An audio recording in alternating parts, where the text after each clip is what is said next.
yebazibwe yatuwa akaseera nga tebanatereza Namboole kutuuka ku mutindo gwaliko Kololo Namboole Mukama yatuwa akaseera nga tebanatereza Namboole okutuuka ku mutindo gwaliko kuba kati omutindo gwaliko okukkiriza olukuŋŋaana lw'enjiri si kyangu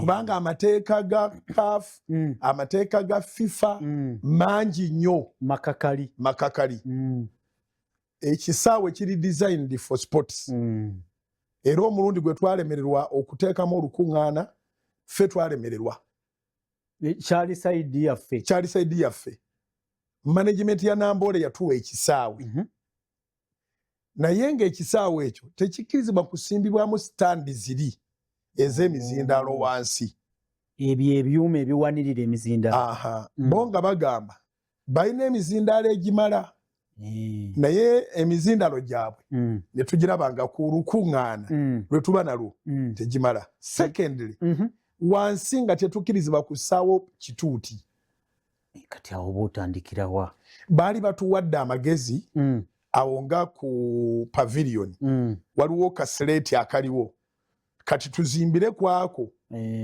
ekituuti tukiwanike waggulu awo nga tujja kiteekako bulkheads nga omuntu tasobola kuvaayo kugwa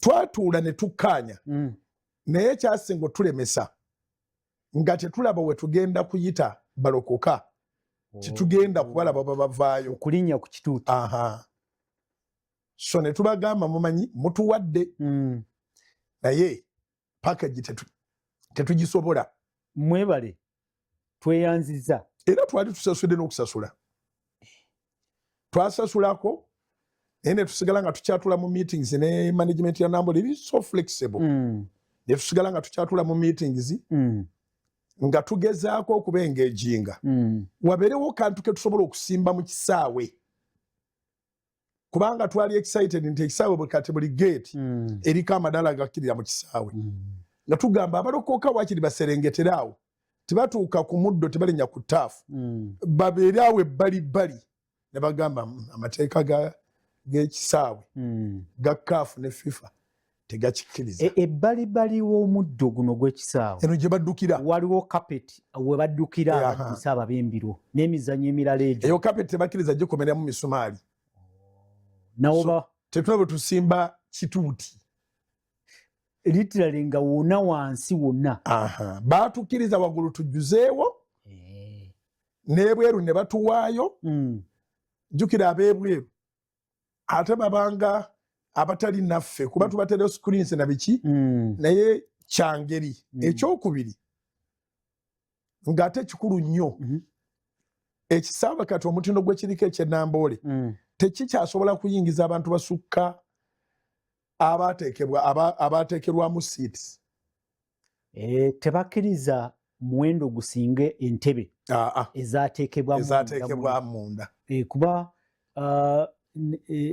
waliwo ekigero eky'abantu abakkirizibwa okutuula mu Namboole gy'emitwalo 4 n'ekitundu naye ekitundu ekyo engeri gye kiriko VIP space olaba emipiira gyaffe gibadde gijjula nnyo naye nga wali ku VIP tewajjudde VIP oluusi abakulu baba bagenda kujja 15,000 ezaawo zo tezibalibwa nnyo abakulu tebaba bakkiriza ku kati newankubadde nga twali tugenda kubanga tutadde mu lukuŋŋaana lwa njiri era twalina okuproducinga QR code wadde abantu bayingirira bwereere balina okuba ne QR code so that numbers nga bwe bagamba tiketi zaaweddeyo ne QR code bweggwayo abasigaddeyo awo so waliwo ge mateeka makakali gali goyogedde ge mateeka makakali aga FIFA ate ng'olaba nti batuufu ekisaawe lwaki mukiwa over capacity ekisaawe kino abantu bekyagererwa omuntu azitowa ku nsi ya Mukama kuno so waliwo ebintu bingi ebyatulemesa okukola mu Namboole naye twebaza Katonda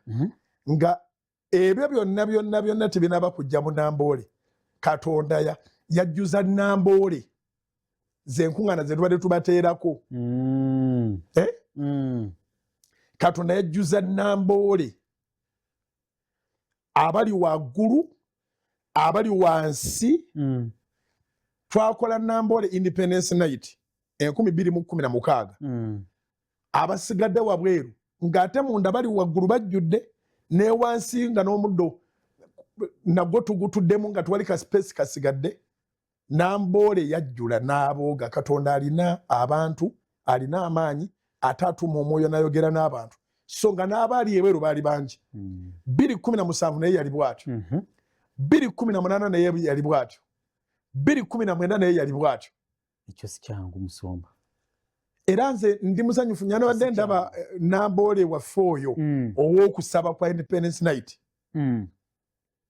Enzijula jjajjulamu n'asukka ow'omupiira.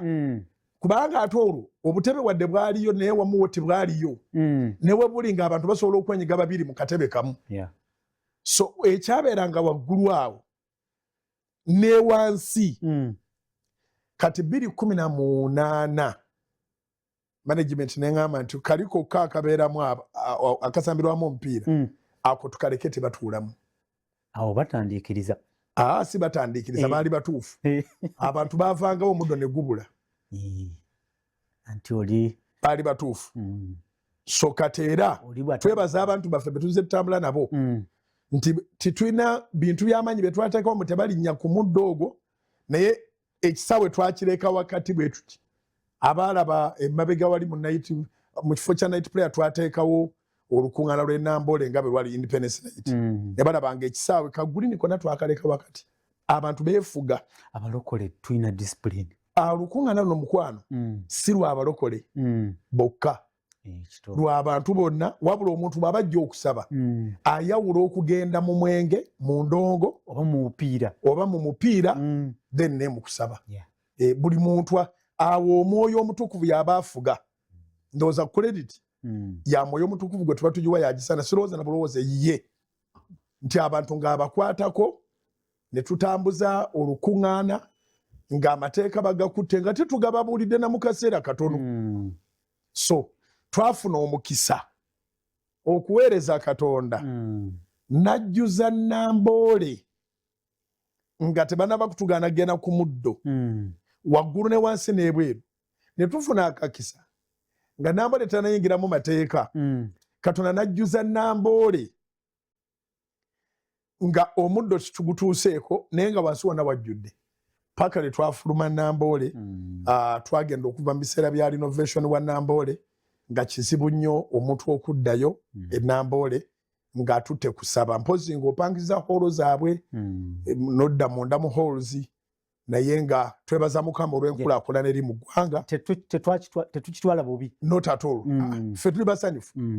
Buli kintu Apollo kirina ebiseera byakyo. Y'ensonga lwaki tuzze tukole Independence Night special. Bino bisobola okuba nga bye biseera by'omuntu oyo awuliriza.